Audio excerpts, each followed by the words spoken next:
Chinese weightlifting. Hi, it's Gabby. We all know that the legendary Lu Xiaojun is famous for his squat jerk. It's considered to be one of the most difficult movements in Olympic weightlifting. It not only requires a lifter's great strength, but also incredible mobility. But what if I tell you, by training through the right ways, you can just squat like Lu Xiaojun? Let me explain to you through the following 3 dimensions. Number 1, the lower body stability and structure.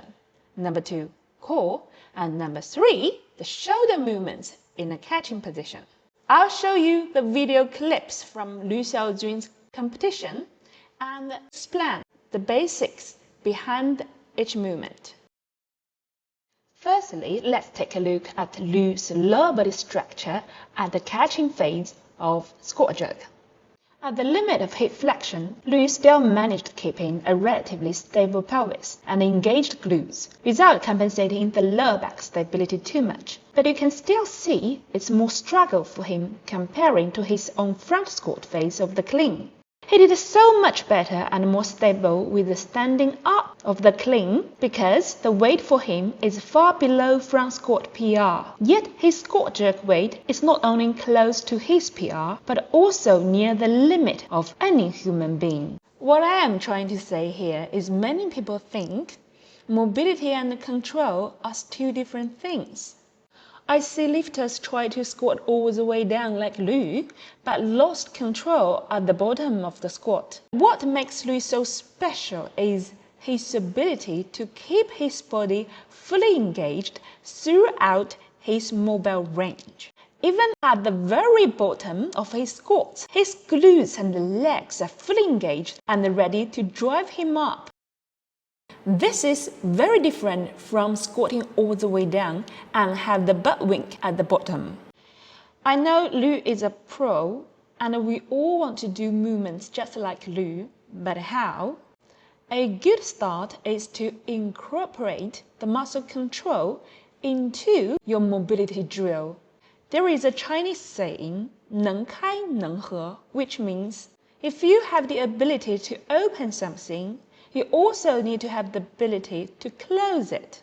The same goes for your body in weightlifting. The ability of passive range of motion is not enough. The ability to maintain full control throughout the full range of motion is what we are pursuing here. So here I'm showing you my style of the frog stretch.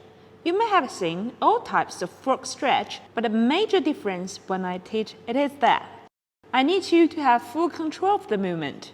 Keep your legs spread out wider than your squat, toes up and heels attached to the floor.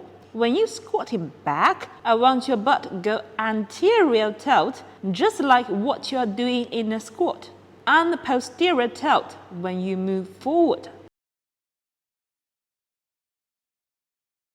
Now here comes the key point. I want your butt contracting at all times from the bottom to the top. So later you can control your hips at any position of your mobile range. I want you to pay special attention to the eccentric muscle contraction when you sit back. It's harder than you imagine to do it with the correct form at the limit of hip flexion.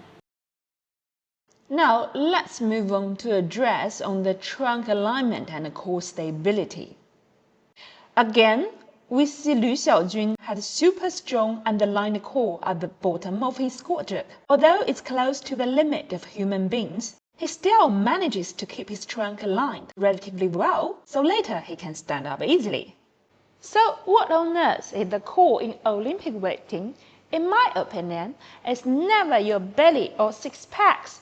It's 3 cavities along the spine, so your core is your spine, chest, stomach, and the pelvis. All these 3 cavities must be aligned really well during the movement, so the power which generated from the lower body can be transferred to the bar in an efficient way. If your trunk is misaligned, You're going to lose number one, stability, and number two, the efficiency of delivering the power. So, how to have a aligned and stable core during the movement? Let me show you.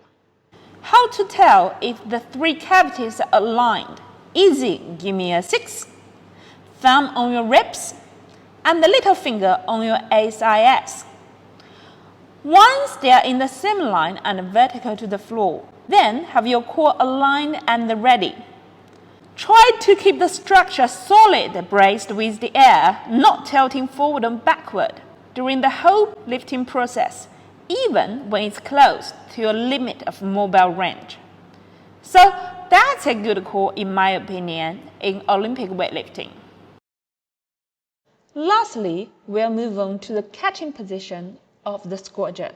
In the video, we can see clearly Liu has his arms internally rotated, which I actually don't recommend most of you to do it. Why?